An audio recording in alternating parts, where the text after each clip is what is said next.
Hey guys, welcome back to my channel. My name is Juliana and I moved and I didn't give you guys any kind of heads up. So in today's video, I am going to be talking about why I moved, my insane moving process with a bunch of ups and downs, totally roller coaster emotions. And then of course, because I owe it to you not to keep you waiting, I'm gonna give you my very first home tour because I am just so excited to share this place with you guys. So the last time we talked about moving, I was talking about buying a home, which is ultimately 100% still my goal, but unfortunately all over the world, but in particular in Halifax, it's incredibly difficult to buy a home right now for a lot of reasons. The market has gone insane, but also there's just nothing to buy. So it's not like I can't afford to buy a place right now. I genuinely just cannot find a place to buy. I also don't want to buy a place that I'm not going to want to be in long term. So I am taking a lot of time to consider the investment, but I was really hoping that my first move would be into a home rather than an apartment. But I have definitely come to peace with the idea of living in an apartment for a short period of time before we do buy a home. The reality of it is that there's gonna come a point in everyone's life where they realize that living at home just isn't working for them anymore. And this past December, that is when I realized that. The biggest reason for it is just the schedule that I'm working at work right now is approximately 4 to 5 p.m. till midnight to 2 in the morning. So I'm kind of working like a fine dining role. And that's the opposite schedule of everyone else in my house, which was making it really, really difficult to get enough sleep, find downtime, etc. Also, my family has 2 dogs. I have a cat. She needed her own space. And my favorite reason for this move is that Jared and I had been together for more than 7 years. It was definitely time for us to move out together and not be living independently anymore. So with that being said, around December 15th, I decided I wanted to move out, and I wanted to move out on January 1st. And finding a January 1st lease is virtually impossible. And I don't think that's just Halifax, I think it's everywhere. It doesn't really make sense for landlords to lease starting January 1st because that's around the holidays. Nobody really wants you moving at that time. So it's hard to fill that lease the next time around if they do end up making it a January 1st lease. But that being said, I was still determined to find a place. I was on Kijiji, Marketplace, looking at different ads every single day, trying to find anywhere to move into. Still being relatively selective. We had a budget we wanted to stick in. We definitely wanted a 2-bedroom. We wanted to be in a very particular area of the city because we only wanted to bring 1 car. Finding parking spots in Halifax is extremely expensive, so we either wanted a place with 1 included parking spot, tons of street parking, or to be so close to one of the 2 of our works or both of our works that we didn't have to drive at all. So to my surprise, I did find a decent number of places that would work for us, and I started applying right away. The first 2 places we applied for responded to me saying they had had such a high demand for them, they had chosen to raise the rent, which is super annoying, but it ended up being like at least $300 to $500 higher than the original rent, so that didn't really work for us. And then the next place we applied for was the top floor of a duplex rather than being an apartment in a building. And that's something I was actually really interested in trying out because that's something that Jared and I have considered doing as an investment in the future. So I applied for it at like 2 a.m. one night and I heard back from the girl at 8 a.m. So I was like, okay, we're both definitely very interested in making this move forward. And she was talking about how she really felt for us. She was also trying to buy a home. And she basically said, like, you guys can rent this place, like this place is yours if you want it. So the place was really close to Jared's work, included a parking spot, utilities were covered. It was a 2-bedroom that she said was between 800 and 1,000 square feet. So we were really excited about this. Like, I was full on like certain I was signing that lease and I was so excited about it. So we basically started telling everyone like we're moving on January 1st, like get ready. We were arranging people to help us. We were arranging for furniture. We were like doing everything. I had boxes all over my room at this point. I was already packing, which is a mistake. Definitely don't get your heart set on somewhere until you know for sure it's gonna work out. But anyway, I started following up on the details. So I was like confirming with her, we have a parking spot, right? And she said, oh, you know, unfortunately that's gonna go to my other tenant. And I was trying to be understanding because there was gonna be tons of street parking. And then I was asking about the utilities and she was like, oh, actually the utilities aren't included and the heat is gas and it's costing my current tenant about $300 a month. And obviously I was blown away, but it still was within our budget to spend $300 a month on it. So my thought process was like, it's not the end of the world, but it definitely was gonna suck.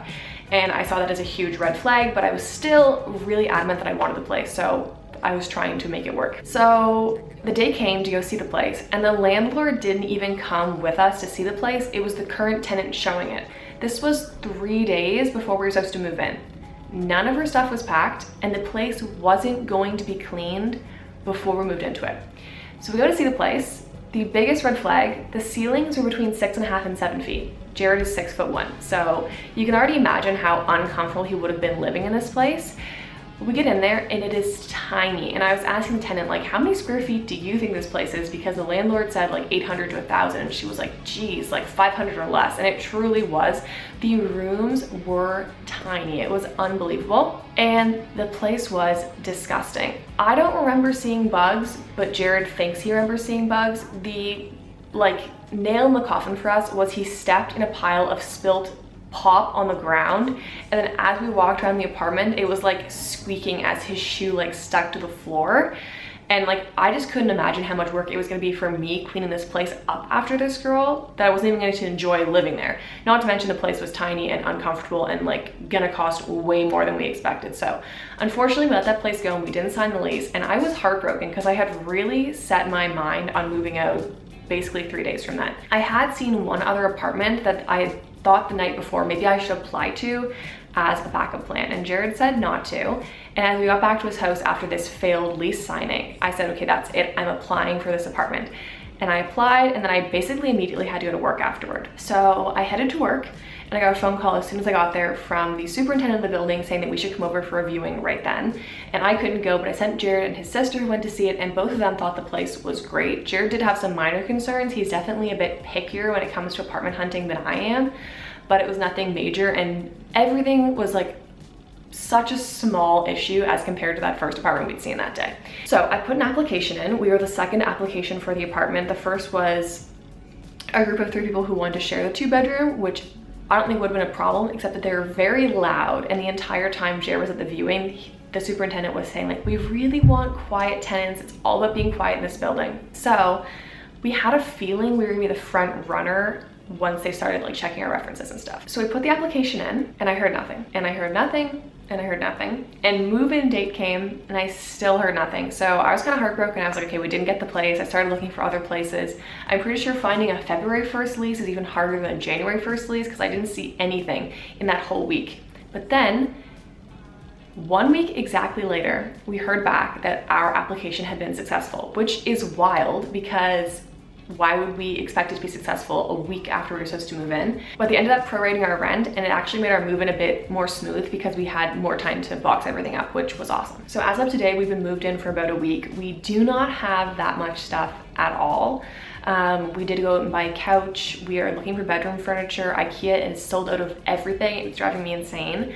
I'm looking for a TV console. We did get a kitchen table and stools. We bought a bed frame, and I have some like small storage stuff, but we still have so much to buy. But over the next few weeks, you are gonna be seeing tons of videos from me where I'm arranging my living room, my bedroom. I'm gonna do a full house tour. I have an empty-ish apartment tour a little bit at the end of this video, but I'm just so excited to do a bunch of this stuff because this is the kind of content I've always been the most excited about making. And now that I have my own apartment, I can definitely film more. I can do like more aesthetic videos of having to clean everything up. I feel like I'm definitely starting from a blank slate here, which I'm obsessed with. So you're gonna be seeing all kinds of amazing content coming from me soon. But anyway, I feel like I don't have that much more to share with you guys, so I am gonna show you the walkthrough now. I will say that this walkthrough is from the day we came to sign the lease. So the superintendent was here when I was taking this, and I was definitely trying not to be like too like showy with the fact I was filming. I actually wanted this video as well though to use for our damage deposit. Like if there's any kind of security issue, we can get the money back because I have a video of the whole place and it stayed it was before. I took pictures too that I won't include, but yeah, so this video isn't like me walking around talking about the place, although I will do a voiceover so you know what you're looking at. But I just want to say it's not like a proper walkthrough, but when I do a tour of the place, I will definitely show you guys like every single little detail. So this starts just as you come in the front door, which leads into our main living room, which is a huge space that I'm so excited to decorate. It also has a huge window, so it has great light. But this room leads into our kitchen area, which is all brand new appliances. Basically the whole apartment's brand new, but brand new appliances which are gorgeous, and white cabinets with another huge window for tons more light. I'm actually sitting by the fridge right now. We ended up pushing that over and we have a table there now, but you guys will see that when you see a furnished kitchen tour. And looking straight ahead, we're looking at our pantry, which is a total bonus room because we didn't even expect to have another space. It was listed as a 2-bedroom, so this wasn't something we were expecting, but this is just a space where we're gonna put in shelves and keep basically all of our food in here. That little like blast is because I turned the light on, but yeah, it's actually a pretty big room, which we're gonna devote to all of our food storage. As you come out here on the right hand side, you're looking at the bathroom, which is one of my favorite parts of the place. It's very aesthetically pleasing. The whole thing is white and gray, and I've already started decorating that up. This is the second bedroom, which is already being used as Jared's office space.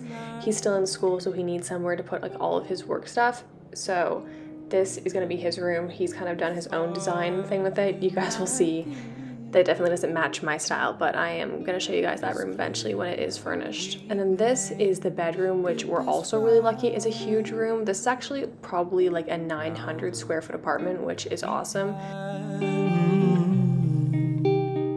But anyway, you guys, that's all I have to show you today. I hope you enjoyed this video. I cannot wait for all the content that's coming up soon. So if you're not subscribed yet, please subscribe now. Give this video a huge like and let me know if something in particular you want to see while I'm decorating this place. Hope you guys have a great week, and I'll see you guys in the next one.